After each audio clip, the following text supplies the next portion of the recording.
Hey everyone, it's Jessie checking in from Valdezaire. It's Sunday morning here in resort, and it feels like one of those slower, softer starts to the day after a busy week.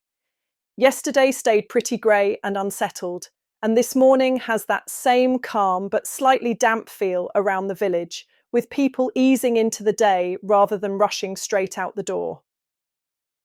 Overnight in the village, temperatures stayed unusually mild for mid-January. They hovered mostly between around 1 and 3 degrees Celsius, with the warmest part of the night earlier on before cooling slightly toward morning. There was no significant snowfall overnight in town. Winds were a noticeable feature though, generally blowing between around 10 and 17 kilometers per hour, with some fairly strong gusts pushing up into the mid-40s kilometers per hour at times. Overall, a mild, breezy night, rather than a cold or frosty one. Around the village today, it's looking very overcast. Any snow overnight should clear away early, but the cloud cover sticks around all day and the sun won't really make an appearance.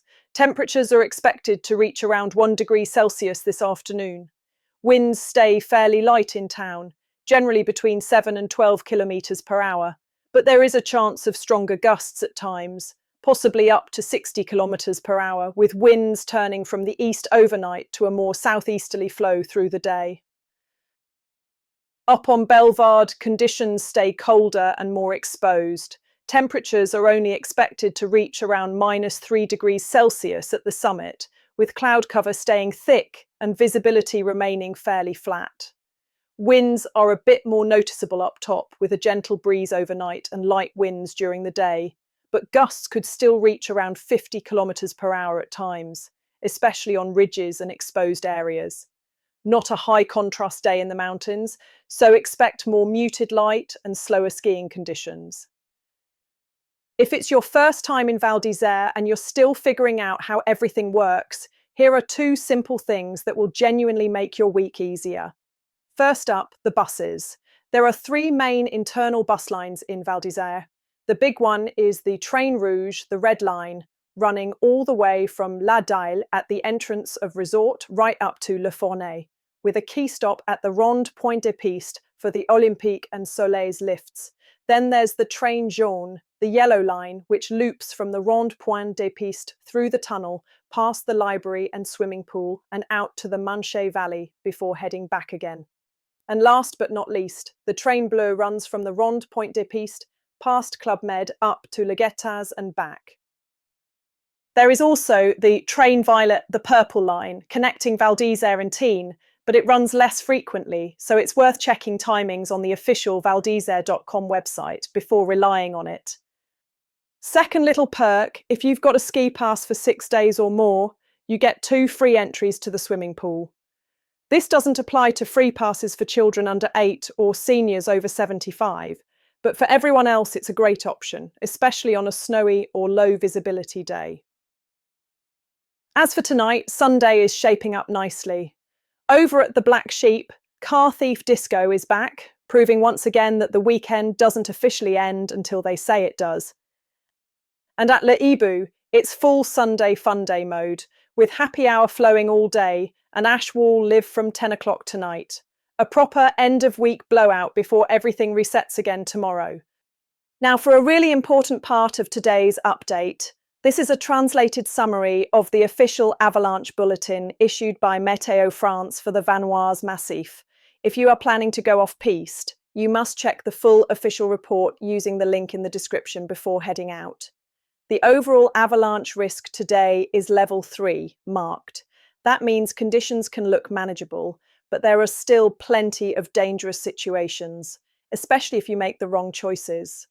The main problem continues to be persistent weak layers in colder aspects, particularly on northwest through north to east facing slopes. In these areas, there are still many unstable wind slabs sitting on fragile layers that formed earlier in the season. These slabs can be triggered easily by a single skier, sometimes even from a distance, and avalanches of size 2 and occasionally size 3 are still possible. Closer to ridgelines and summits, recent south to southeast winds have been moving snow again, forming new wind slabs. These may be harder and thicker, and when they do release, they can break wide and run big, especially below cornices, where fractures of up to 2 metres have been observed recently. On west-facing slopes, the weak layers are more patchy, which slightly limits how wide avalanches can propagate, but triggered slides are still possible, mostly size 1 to 2. In sunnier aspects and at lower altitudes, especially below around 2,000 metres, the snowpack has generally stabilised better. However, where the snow becomes moist or rotten, particularly on grassy or smooth slopes, there is still a chance of small spontaneous wet snow avalanches and occasional glide cracks. Key warning signs to watch for today include cracking in the snow in front of your skis, deep hollow sounds, or fresh wind transport. And remember, existing ski tracks do not mean a slope is safe. Conditions can change quickly and slabs can stiffen up after earlier traffic. This is a day where conservative terrain choices really matter.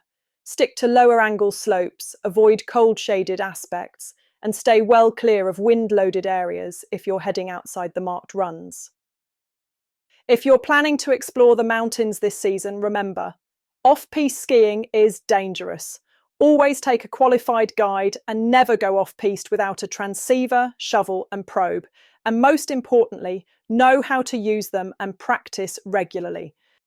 That's it for today's update. Take it steady out there. Enjoy what the mountain is offering. And if you hear about anything happening around resort that's worth sharing, drop it in the comments and I'll try to include it in the next update. If you're enjoying our daily updates and finding them useful, a quick like on the video and a subscribe to the Val d'Isère online YouTube channel really does help more than you might think. It's the easiest way to support what we do and helps the channel reach more people who love the resort as much as we do.